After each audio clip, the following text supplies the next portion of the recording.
I've made over $100,000 my very first year in crypto, and these are one of the biggest mistakes that I see a lot of beginners make. And one of the most common questions I always get is, how much leverage should I use as a beginner trader? And the answer is going to surprise you. And I'll give you a simple example so you can really grasp this. Have you ever seen on the news where it says some guy won $10 million, $20 million, $50 million, and they quit their 9 to 5 and they start traveling the world, they buy a mansion, they buy this car, and they're living their best life. And then you hear after a certain amount of time that person ended up going back to their 9 to 5.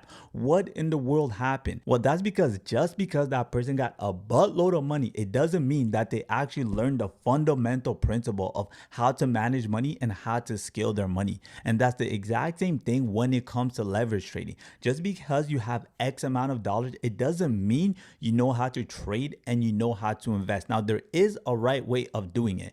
You get what I'm trying to say. So having money doesn't make you a better trader, but taking the time to learn how to trade, to invest, will get you to that profit level that you do want. And then when you actually do begin trading with leverage, don't go and start with 100x leverage. That makes no sense, because there is a huge difference between trading with $1,000 versus trading with $100,000. So when you do begin with leverage, I highly recommend that you start off with just 1x leverage, 1.5x leverage, 2x leverage to work your way up. You have that $1,000. Can you turn that $1,000 to 2,000?